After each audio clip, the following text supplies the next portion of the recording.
தானியேல் 6ஆம் அதிகாரம் 20வது வசனத்தை பாருங்கள். நமக்கு தெரியும் அப்படி தானே. தானியேலை பிடிச்சி எங்கே போட்டாங்க? சிங்க கவிக்குள்ளே போட்டாங்க.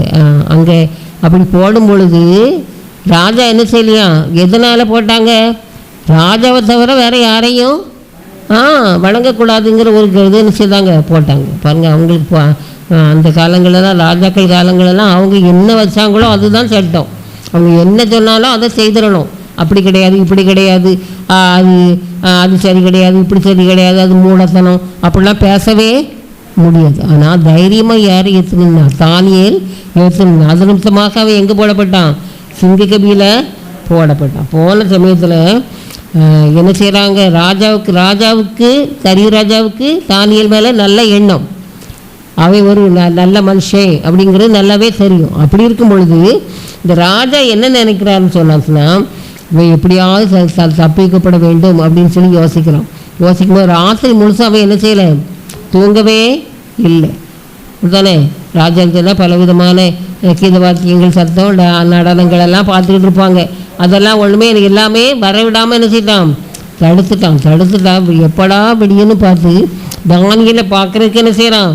போகிறான். பாருங்கள் என்ன சொல்லலாம்? கெபியன் கிருஷ்ண வந்து எனக்கு சொல்லலாம் தானியேலேன்னு சொல்லி என்ன செய்கிறான்? கூப்பிட்றான். கிருஷ்ண வந்து என்ன செய்கிறான்? கூப்பிட்றான். கிருஷ்ண வந்து கூப்பிட்டனால என்ன வந்துடுது? பார்க்குறான். பக்கத்தில் சிங்கெல்லாம் என்ன செய்து கிடக்குது? படுத்து கிடக்குது. சிங்கெல்லாம் என்ன கிடக்குது? படுத்து கிடக்குது. இப்போ தூரத்துலேருந்து பார்க்கல, தூரத்துலேருந்து தானியேலேன்னு கூப்பிடலை, கிட்ட வந்து பார்த்தனால தான் என்ன படுத்து கிடக்கு? சிங்கங்கள் எல்லாம் பக்கத்தில். அப்போ என்ன சொல்லலாம்? ராஜாவே சிங்கங்கள் வாய என்ன செய்தார்? கட்டி போட்டார் அப்படின்னு சொல்கிறான். அப்போது சிங்கங்களை பார்த்தனால தான் அவருடைய விசுவாசம், ராஜாவுடைய விசுவாசம் என்ன செய்யுது? அதிகமாக பலப்படுது. அது ரொம்ப முக்கியமான காரியம். கிட்ட வந்து பார்க்கான், ஐயோ சிங்கம் நம்மளை கடிச்சிருமே அப்படின்னு சொல்லி அவனுக்கு என்ன செய்யலை? பயம் வரல. கிட்ட வந்து பார்க்கறனால தான் சிங்கம் இவனை கடிக்காமல் இருக்கிறது. இப்படி ஒரு ஆச்சரியம், ஒரு அதிசயம் நடந்திருக்கிறது அவனுக்கு தெரியுது. பாருங்கள், ஆகையினால தான் பாருங்கள். அது பிறகு உள்ள வசனங்களில் சொல்கிறான் பாருங்கள், எல்லாத்துக்கும் சாட்சி சொல்கிறான். அப்படி தானே?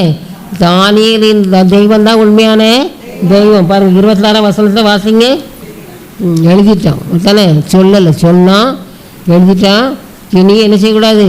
யாரும் வேறு எந்த சாமியும் செய்யக்கூடாது, கும்பிடக்கூடாதுன்னு சொல்லிட்டான். பாருங்கள் எவ்வளோ பெரிய சாட்சி. ஒரு ராஜா மாறணும்னு சொன்னால் அப்போ இந்த அவன் கிட்ட போய் பார்த்தனால தான் செய்யுது தெரியுது. தூரத்துலேருந்து சொல்லலை, அவன் இப்போ முடிச்சு கிடக்கானான்னு பாருங்கள், உயிரோடு இருக்கானான்னு பாருங்கள் அப்படின்னு சொல்லி என்ன இல்லை, சொல்லவே இல்லை. அவன் அந்த அளவுக்கு பயங்கரமான சிங்கங்கள். அவன் கிட்ட போய் பார்த்தான்.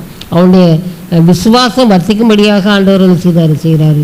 அநேகருக்கு சாட்சியும் பகிர்கிறார். அருமையானவர்களே, அந்த பெரிய பிரச்சனை உள்ள காரியங்கள் சொல்லி சொல்கிற காரியங்களை நாம் அநேக நேரங்களில் ஆண்டவருடைய சக்தியால், ஆண்டவருடைய கிருபையெல்லாம் கிட்ட போய் என்ன செய்ய முடியும்? அணுக முடியும். பிசாசுகள் கிடந்து ஆடிக்கிட்டு கிடந்தாச்சுன்னா பயந்து அடிச்சுருந்துவா ஓடிடுவாங்க நிறைய. அதுதான் இங்கே எனக்கு நல்லா ஞாபகம் இருக்குது, மறக்கவே செய்யாது.